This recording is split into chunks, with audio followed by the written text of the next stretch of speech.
છું પૂનમ કવા અને સ્વાગત છે તમારું પૂનમ્સ ફ્લેવર કિચનમાં। આજે હું તમને બનાવતા શીખવાડવાની છું દિવાળીનો એક નાસ્તો પિઝા પૂરી। આજે હું તમને શીખવાડવાની છું પિઝા પૂરી।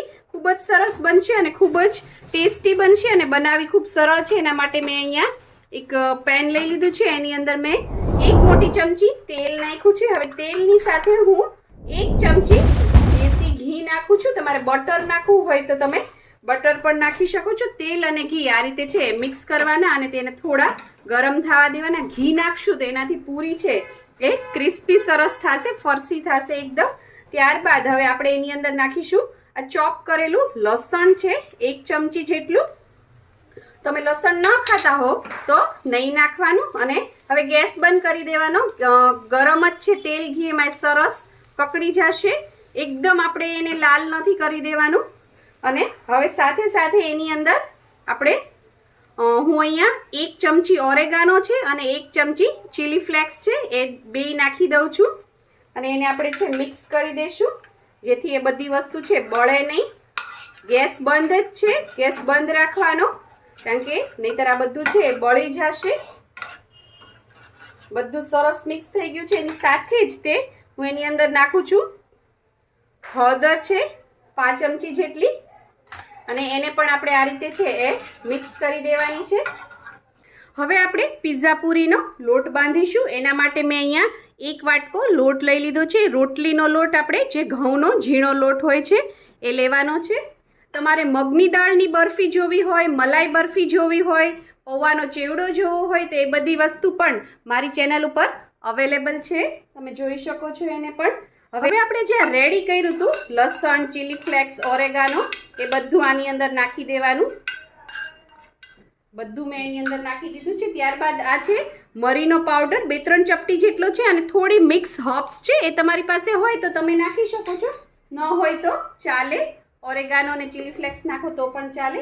ત્યારબાદ આની અંદર મીઠું નાખવાનું છે સ્વાદ પ્રમાણે। હું અહીંયા અડધી નાની ચમચી જેટલું નાખું છું। આ બધી વસ્તુ છે આપણે સરસ મિક્સ કરી દેવાની છે। ખૂબ જ સરસ આ પૂરી બનશે। 1-2 મહિના તમે આને સાચવી શકો છો। તમારે આની અંદર ચીઝ નાખવું હોય તો તમે ચીઝ પણ ખમણીને નાખી શકો છો। દિવાળીના અલગ અલગ નાસ્તા તમારે જોવા હોય, ટિપ્સ જોવી હોય, ટ્રિક્સ, આઈડિયા બધું જ મારી ચેનલ ઉપર અવેલેબલ છે। હવે આની અંદર થોડું પાણી નાખી અને આપણે લોટ બાંધવાનો છે। લોટ છે એ પૂરી જેવો બાંધવાનો છે। પૂરીનો લોટ જે કઠણ હોય છે એ રીતનો બાંધવાનો છે, ઢીલો લોટ ના હોવો જોઈએ, નહીંતર છે એ પૂરી સરસ નહીં બને। હું આમાં થોડું થોડું પાણી નાખી અને સરસ લોટ બાંધી લઉં કઠણ। લોટ છે એ સરસ બંધાઈ ગયો છે, જો આ રીતનો કડક હોવો જોઈએ। અને લોટ બાંધીને એને છે ને 5 મિનિટ જેવું તમારે મસળી લેવાનો એટલે ખૂબ જ સરસ પૂરી બને। અને આ રીતનો જો તમે જોઈ શકો છો આટલો કઠણ હોવો જોઈએ જો। અને હવે છે આને આપણે ઢાંકી દેવાનો છે। ઢાંકીને આને 10-15 મિનિટ આપણે રેસ્ટ દઈશું। 15 મિનિટ આને રેસ્ટ આપ્યો છે ને હવે છે એની અંદર થોડુંક હું તેલ નાખું છું, એક નાની ચમચી જેટલું, અને આને ફરીથી આપણે મસળી લઈશું આ રીતે। આટલા લોટમાંથી મેં 2 મોટા ગોળા આ રીતે કરી લીધા છે। આની આપણે મોટી પૂરી વણવાની છે એટલે આ સરળ રહેશે બનાવવું। અને હવે છે આપણે આને વણી લેવાનું છે આ રીતે મોટી ગોળ રોટલી વણીએ એ રીતની। જો લોટ આવો હોવો જોઈએ, આપણે અટામણ વગર છે એ વણી શકવા જોઈએ અને બહુ કાંગરાઈ છે ન નીકળવી જોઈએ। જરા જરા નીકળે તો વાંધો નહીં, આમ તો નહીં જ નીકળે પણ સેજ એવું તમને લાગશે। ઇઝીલી વણાઈ પણ જવું જોઈએ અને અટામણની પણ જરૂર ન પડવી જોઈએ। આ રીતનું તમારે વણવાનું છે અને છે ક્યાંક એવું લાગે તો આ રીતે સેજ તમારે કરી દેવાનું। સાવ સહેલું છે અને તમારે છે એ મોટી વણવાની અને થોડી પાતળી વણવાની, એટલે પાતળી વણી એટલે સરસ ફટાફટ તળાઈ જાય અને ક્રિસ્પી બને।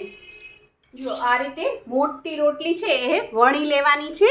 હવે ઘણાને છે એકદમ પરફેક્શન ગમતું હોય છે તો તમારે એકદમ પરફેક્ટ કરવું હોય તો તમે આ રીતનું માપ પણ કરી શકો છો। હવે આને તમારે અહીંયા દબાવીને કટ કરી લેવાનું એટલે બધી એક સરખી થાય, પણ હું તો આને એઝ ઇટ ઇઝ જ રાખું છું।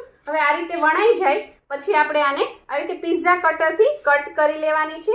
વચ્ચે એક કરશું, પછી આ રીતે એક આડો કરશું અને જો આટલી થિકનેસ રાખવાની છે, રોટલી કરતાં થોડું જાડું, અને આ રીતે આપણે એને કટ કરી લેશું। જો ખૂબ જ સરળ છે, બાળકોને બેસાડી દેશો તો એને પણ મજા આવશે. અને હવે આપણે આને તળી લઈએ. આ રીતે કટ કરી લીધા બાદ આ રીતે કાંટા ચમચી હોય એનાથી તમારે કાણા પાડી લેવાના છે. આ રીતે તમે જોઈ શકો છો. તમે કટ કર્યા પહેલાં પણ કાણા આ રીતે પાડી શકો છો, જેનાથી છે પૂરી આપણી ફૂલશે નહીં અને ખૂબ જ સરસ ક્રિસ્પી થશે.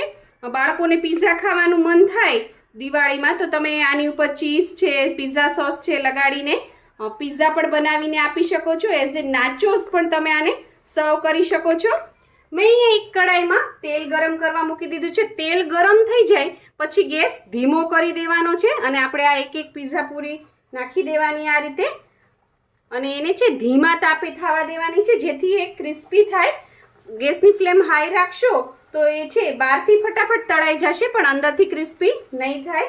તો હવે આને હું આ રીતે જેટલી અંદર સમાય એટલી આપણે નાખી અને તળી લેશું.